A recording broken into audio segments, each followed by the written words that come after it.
So, hello everybody. My name is David Valadez. I live in the Seattle area. I have a blended family. My wife and I have between us 4.5 kids, I'll say, because I have an older stepson from a prior marriage. But who I was before the retreat, and we just finished the 90-day experience. I got into this strange funk during COVID, and what's interesting is, I feel like I'm like Jeff. I'm a problem solver. I usually will attack things head on, and just felt like, okay, I've got everything in control. I know COVID's happening, and all this stuff is it's either out of control or it's not. And we had my son at the time was graduating high school, so he was going through a tough time. So I felt like, okay, I'm putting up this great persona that I've got everything under control. Everything's great. And as those couple of years progressed, I was getting a lot of feedback that about me being negative or being grumpy or being in just not being me.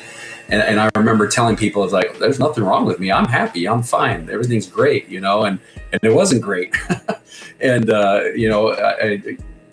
I'd say about 1.5 years ago, I had a couple of situations where I just kind of, being completely authentic, I lost my shit. I just, on the people I love the most, and there were really eye-opening moments where I had to go back and circle back around to people and either apologize for my behavior, or, trying to figure out what's going on, what's happening with me, and not really being sure about it. And my wife, she's an amazing individual and has been doing some meditation for quite a while. And I don't think I was bought into meditation or any of that stuff.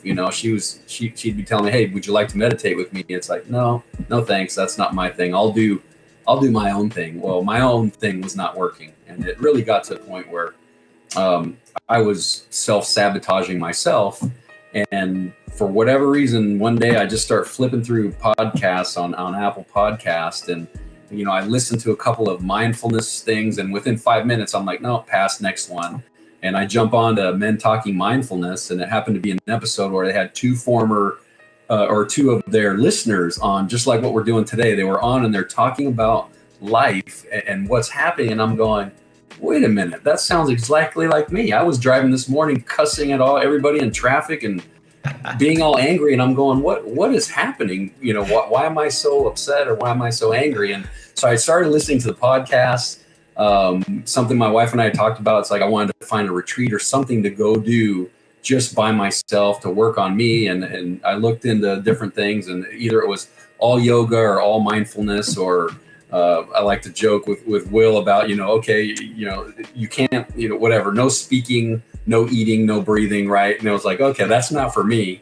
And the more I listened to the podcast, as soon as they put out the retreat invite, I thought, okay, I've been listening to these guys for months. I really like these dudes. I'd like to hang out with these guys. And then they introduced the M2 experience and Dr. Teresa, so I start here, Men Talking Mindfulness, and then they bring this amazing individual into the whole thing. And so I'm like, okay, here's the three amigos, right? The two amigos and their amiga. And I'm like, okay, these people are awesome.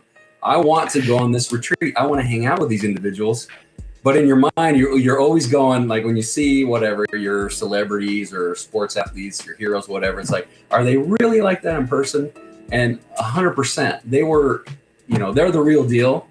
And going to this retreat, it really allowed me to focus on me without any of the outside distractions. Having everything set up, each one of them is, leading their specialty. Again, mindfulness, the meditation. We had yoga, the movement experience. It gave me the confidence in myself, I think, to do the work, to continue the work I've been doing. It allowed me to be so focused and actually be present for all the.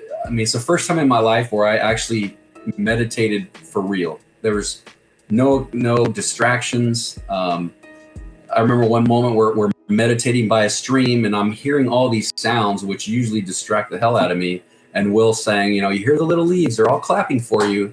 And that was just so cool to take all this pressure off of, I have to meditate, I have to focus, I have to tune everything out. It's like, no, just let everything in, and it's all part of the experience. So it was really eye-opening. It was just it was more than I could have expected. I was not prepared for it, as far as how immersive I was able to get into everything. And for me, the proof in the pudding has been coming back home and having my wife share with other people. Just to share a little tidbit, Randy and I met for the first time in Las Vegas here a few weeks ago, and he's talking to my wife, and she's telling him how amazing this transformation has been and how much of a difference she's noticed in me and in my life since the retreat. And when I